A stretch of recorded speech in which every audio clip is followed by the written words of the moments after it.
Iran জাতীয় football দল। দীর্ঘ অনিশ্চয়তার পর মার্কিন প্রশাসন ইরান দলকে যুক্তরাষ্ট্রে প্রবেশের ভিসা দিলেও জুড়ে দিয়েছে অত্যন্ত কঠোর এবং বিতর্কিত শর্ত।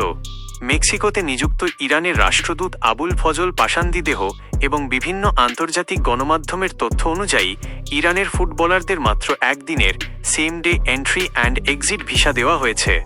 অর্থাৎ ম্যাচের দিন সকালে তারা যুক্তরাষ্ট্রে প্রবেশ করবেন এবং খেলা শেষ হওয়ার পরপরই অর্থাৎ 24 ঘন্টার মধ্যে তাদের মার্কিন ভূখণ্ড ছেড়ে চলে যেতে হবে।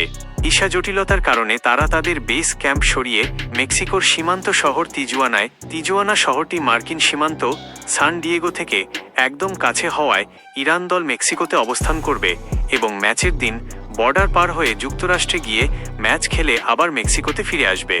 যুক্তরাষ্ট্রের মাটিতে ইরানের ম্যাচের সূচি গ্রুপ জি। বিশ্বকাপের গ্রুপ পর্বে ইরানের 3টি ম্যাচই যুক্তরাষ্ট্রের মাটিতে অনুষ্ঠিত হওয়ার কথা রয়েছে। নতুন নিয়মে প্রতিটি ম্যাচের জন্যই তাদের দিনে গিয়ে দিনে ফিরে আসতে হবে। 15ই জুন নিউজিল্যান্ড লস অ্যাঞ্জেলেস, ম্যাচের দিন সকালে প্রবেশ, খেলা শেষে মেক্সিকো প্রত্যাবর্তন। 21শে জুন বেলজিয়াম লস অ্যাঞ্জেলেস, ম্যাচের দিন সকালে প্রবেশ, খেলা শেষে মেক্সিকো প্রত্যাবর্তন। 26শে জুন মিশর সিয়াটল, ম্যাচের দিন সকালে প্রবেশ, খেলা শেষে মেক্সিকো প্রত্যাবর্তন। মার্কিন প্রশাসনের কড়া যুক্তি ও নিষেধাজ্ঞা।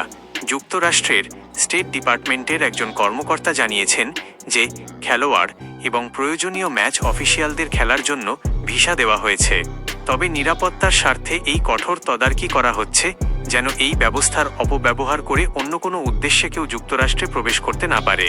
তাছাড়া ফুটবলাররা ভিসা পেলেও ইরান ফুটবল ফেডারেশনের সভাপতি মেহদি তাজসহ দলের অন্তত 15 জন গুরুত্বপূর্ণ কর্মকর্তা ও টেকনিক্যাল স্টাফ এখনও যুক্তরাষ্ট্রের ভিসা পাননি।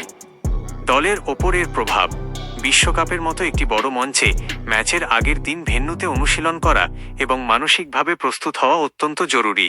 কিন্তু এই সেম ডে ট্রাভেল পলিসির কারণে ইরান দলকে একই দিনে ভ্রমণ, ম্যাচ খেলা এবং রিকভারির মতো কঠিন প্রক্রিয়ার মধ্য দিয়ে যেতে হবে, যা ফুটবলারদের ওপর চরম শারীরিক ও মানসিক চাপ সৃষ্টি করবে। ফুটবল ইতিহাসে বিশ্বকাপের মঞ্চে কোনো দলের সাথে এমন ঘটনা এর আগে কখনো ঘটেনি।